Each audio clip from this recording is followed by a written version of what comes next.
Stell dir vor, du erforschst einen Ort, der so abgelegen ist wie der Mond. Es ist die Tiefsee, 6000 Meter unter uns. Stockfinster, eiskalt und ein Druck, der alles Gewohnte herausfordert. Lange Zeit war das eine Welt, die wir nur aus der Ferne kannten. Aber in den letzten Jahren hat sich das geändert. China hat begonnen, diesen Raum mit einer beeindruckenden Intensität zu erschließen. Es geht um wissenschaftliche Pionierarbeit und um die Frage, woher die Ressourcen für die Technologien von morgen kommen. Wir sprechen heute über Roboter wie den Kaitour 2 und die strategische Vision, die China zum Vorreiter in der Tiefsee macht. Wir schauen uns heute an, warum der Boden des Pazifiks zum Zentrum globaler Interessen geworden ist. Die Kernfrage für jede große Industrienation lautet: Wie sichern wir langfristig unseren Bedarf an Rohstoffen? China verfolgt hier seit Jahrzehnten einen sehr konsequenten Weg. Während viele Länder ihren Fokus auf den klassischen Bergbau an Land legen, hat China frühzeitig das Potenzial der Ozeane erkannt. Aber warum genau dort? Neben den Krusten gibt es da unten etwas, das aussieht wie eine schwarze Kartoffel: Manganknollen.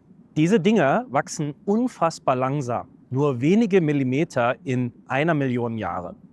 Sie sind wie eine Zeitkapsel der Erdgeschichte. Und das Verrückte ist, sie liegen einfach so auf dem Sediment herum. Man muss sie nur einsammeln. Aber genau das ist die Herausforderung. Wie sammelt man Millionen dieser Knollen ein, ohne den gesamten Meeresboden in eine gigantische Staubwolke zu hüllen? Die chinesischen Rover nutzen dafür spezielle Saug- und Filtersysteme, um den wertvollen Rohstoff vom Schlamm zu trennen, noch bevor er nach oben gepumpt wird. Es geht um Souveränität und technologische Unabhängigkeit. Warum investiert China also so massiv in Roboter, die am Meeresgrund arbeiten? Schauen wir uns mal die Technik genauer an. Ein Schlüsselprojekt ist der Kaitour 2. In China wird er oft als Erdwurm bezeichnet, was seine Arbeitsweise perfekt beschreibt. Er ist darauf spezialisiert, tief in die Sedimentschichten vorzudringen. Das Besondere daran ist die Fähigkeit, während des Bohrens eine präzise 3D-Karte der geologischen Schichten zu erstellen. Das ist ein enormer wissenschaftlicher Fortschritt. Man sucht nicht mehr blind, sondern man versteht die Struktur des Meeresbodens. Aber lass uns das mal kurz physikalisch greifen. In 6000 Metern Tiefe herrscht ein Druck von etwa 600 Bar.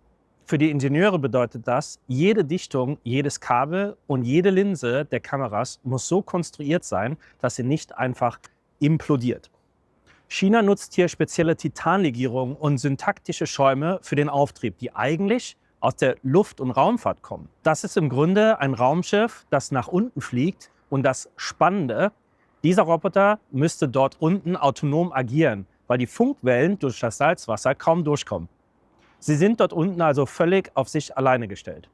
So lassen sich Vorkommen von Kobalt, Nickel und seltenen Erden exakt lokalisieren. Diese Metalle sind die Basis für unsere gesamte moderne Elektronik und die grüne Energiewende. Ergänzt wird das durch intelligente Mining Rover. Diese Geräte arbeiten in Tiefen von über 2000 Metern in internationalen Gewässern.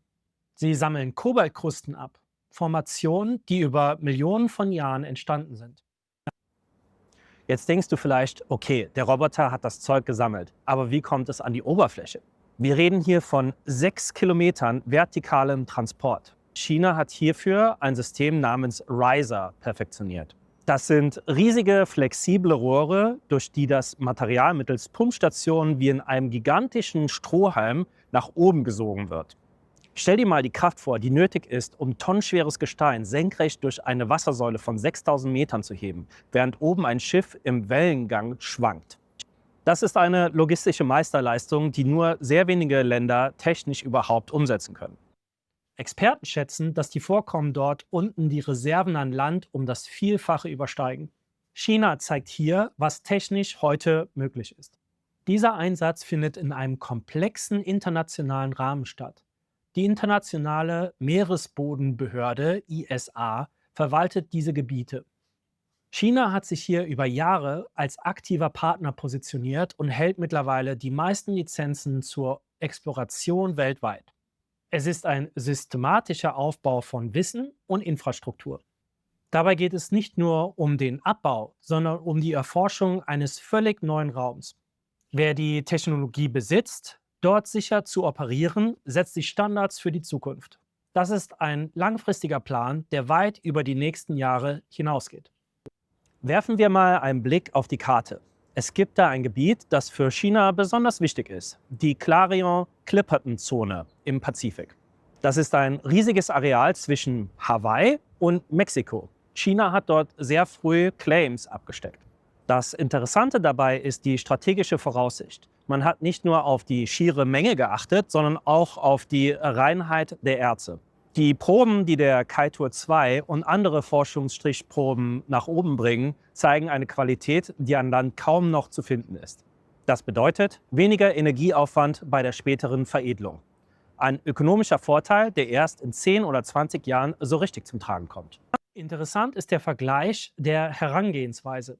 Während China auf eine staatliche koordinierte Langzeitstrategie setzt und die gesamte Wertschöpfungskette vom Roboterbau bis zur Verarbeitung der Metalle integriert, probieren andere Länder, wie etwa die USA, eher über kurzfristige Marktanreize und Ausschreibungen aufzuholen.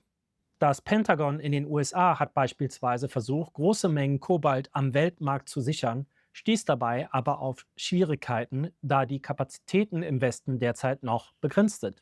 Es zeigt sich, ein Vorsprung in der Tiefseetechnologie lässt sich nicht über Nacht aufbauen.